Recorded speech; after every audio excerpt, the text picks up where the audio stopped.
Tell me what you want, what you need. Tell me, tell me, tell me. Tell me what you want, what you need. Tell me, tell me, tell me. Tell me what you want, what you need. Tell me, tell me, tell me. Tell me what you want, what you need. Tell me, tell me, tell me.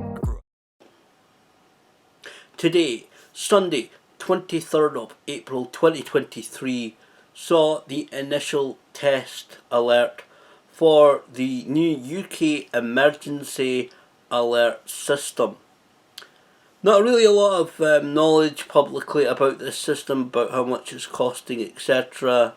But this is a system that is basically designed to be very similar to systems used around the world. And particularly if you're talking about the UK, we really think of this kind of system as used in places like the United States, where emergency alerts are sent out for various different incidents, like a child going missing, which is known as an Amber Alert, weather related instances like storms, hurricanes, tornadoes, and of course for other emergencies, school events, that type of thing. I don't want to go into it and on here on YouTube, but incidents that happen that are general major emergencies.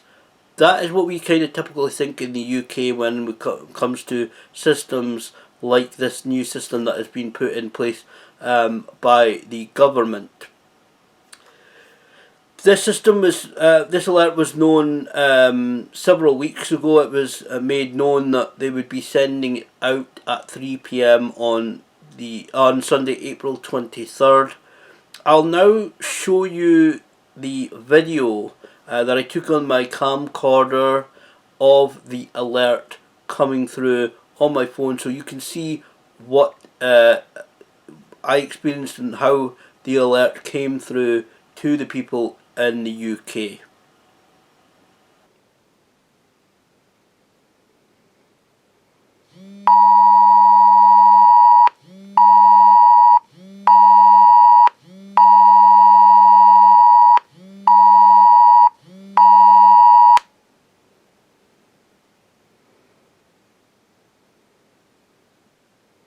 This is a test of emergency alerts, a new UK government service that will warn you if there's a life-threatening emergency nearby. In a real emergency, follow the instructions in the alert to keep yourself and others safe. Visit gov.uk/alerts for more information. This is a test. You do not need to take any action. That is what happened. I generally expected the alert. I didn't really expect the AI voice to actually come through. I was recording and I thought, okay, that's the alert come through, like a text message, and you would just press OK and that would be cleared. I didn't actually genuinely expect the voice to come over and read out the whole thing, so there's no real point in me rereading out that whole alert thing. I'll put it back up on the screen somewhere so you can see it again. But certainly that was the alert. Much ado about nothing, as they say. Not really too much. There have been obviously advice given in the last couple of weeks about how to disable alerts for either those who just want to disable the alert and not receive such alerts, or because it's going through to pretty much everybody in the UK's mobile phones.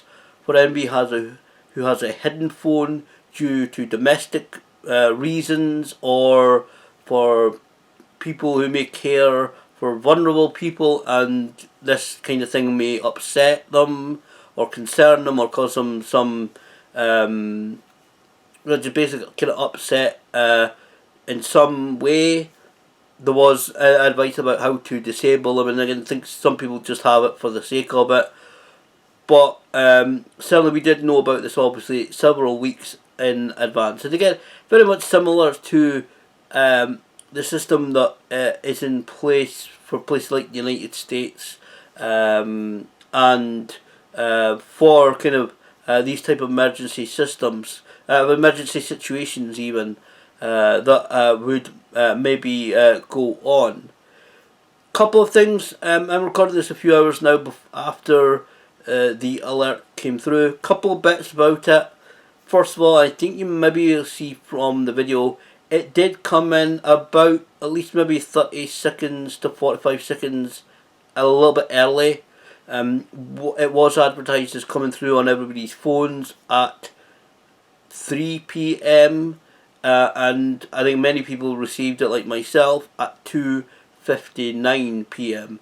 which generally is not a very major thing at all. A few seconds difference, a minute's difference. A few people are picking out that on social media, but for me, it's not very much. That's nothing really. A few people do have complained and are complaining on social media that they didn't actually receive the alert. That is obviously a bit of a concern. Some people are saying, whether it is true or not, the mobile network 3, for some of them, it didn't seem to come through. And I think some people that didn't even switch the alerts off, they didn't receive the alert. I think a few people I follow on social media said that even, like, say, 3 other people in their homes had phones, they got the notification, but the other 3 people got the notifications, but they in themselves didn't get it. So it seems that some people definitely didn't get the notifications. Whether that is a problem with the volume of notifications being sent out or a specific network, I obviously have no idea. I am just a general member of the general public that was just one of those that received the notifications. Only a couple of people in my household, so we got the notifications. So whether it's a problem with a specific network, I don't know, but I'm sure that will certainly have to be looked into, because obviously if a particular group of people or a network didn't carry or didn't, there was some problem with the notification alert being sent on that network, that is going to have to be looked into, because obviously if there is a real situation where an alert has to be sent and not a test one, obviously you want everybody to get to know the information and get the alert and get to know the information. Again, in any particular situation, it says on it that you've got to, if you can follow the advice or follow the procedures on the alert, you'll want everybody to be able to know what to do in that situation. It's just similar to if you're at work, then if there's a fire or some type of emergency situation, you'll want to make sure that everybody knows exactly what to do in that situation. So that's a problem if it didn't come through, and I think there's enough people on Twitter at least that I've seen complaining that they didn't get the notification, that certainly there will be a look into that, absolutely. And I know there'll probably be some people, government ministers, that's what happens with the Tory government, that will kind of spin it and say, oh yes, it was a huge success, blah blah blah. But if there has been a problem with a particular network or two, that's got to be looked into, because again, emergency situation, you want to know what to do, whether it's to evacuate the area, hunker down if it's a weather related incident, like I said, a storm coming through, or whatever you need to do, whatever area you need to avoid. You don't want to run, you don't want to make your way south if you've actually running towards danger and you've got to go north to get out of danger. If the danger is south, you want to make sure that everybody knows to go north. For example, again, you want to know that people know what to do in these situations. So that is a bit concerning if a lot of people didn't get that notification through, and I'm sure that will certainly be looked at in the future. And I think maybe we'll get word about that, but again, might be spun a little bit with this government. Spun around a little bit to be. And I think generally the alerts did go through from what I'm reading, but certainly we don't know whether this alert testing is going to be a regular thing going forward, whether it's going to be a once a year thing or every 6 months, which I don't think. I'd probably more likely to be at least a once a year thing. So we don't really know too much about it. We did get notification a few weeks ago that this was happening, but again, about the actual alert system, we don't generally know too much about it. So I will I will wait and see if we get more information going forward now this test has been carried out. Like I said, generally though, I don't see the system being used too much. I don't see the system really being overused. Generally, weather-wise, we don't get a lot of really strong storms and hurricanes, etc., blowing through the UK. So that way, it's not going to be used too much. Emergency situations, etc., it would have to be a very, very severe situation for an alert to be sent out. And to be honest, at that stage, I think you would know that something's happening and avoid the area in that anyway, and take any steps that you think is necessary to ensure your own safety anyway. So I don't see the system being overused that entirely too much in terms of the UK. It's not a regular thing like Tornado Alley in the United States, or where the schools are a lot safer in the UK than in the United States. So there's not that kind of thing. There's been a couple of threats in English schools over the past week or so, which was absolutely ridiculous.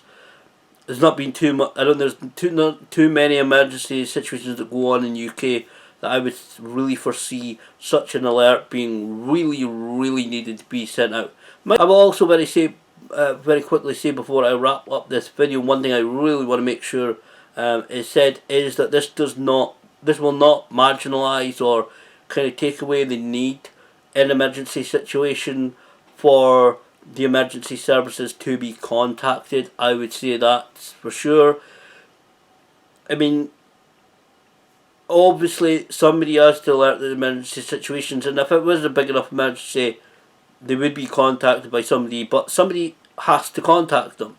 It's kind of a catch-22 situation where you think, oh, somebody surely will contact the emergency service or the fire service. For example, we've had a couple of fires in Dundee over the past few months of old buildings. You think, somebody will contact the emergency service, the fire service, or police, or whoever, to alert them of it, but then somebody has to alert them so that they can know about it. And I would certainly say if there's an emergency situation developing, use 999, which is the emergency number in the UK, and phone them up. You get through to an operator who will put you through to either the police, ambulance, fire service, or if you can ask also for the Coast Guard if it's a water related emergency, boat on fire, somebody in the water needing assistance, whatever. I would certainly say contact them. Phone them up, even if they say, oh yeah, thank you, we're aware of this incident, we're aware of this situation and we're responding to it. Hey, at least you've done it. You've got in contact with them and made sure they are aware of the incident, rather than everybody else thinking, oh, somebody will phone them and then nobody does as an emergency situation develops. But like I said, I really don't see this alert system being used too much in the UK, but I suppose it's a decent thing to have in these modern times.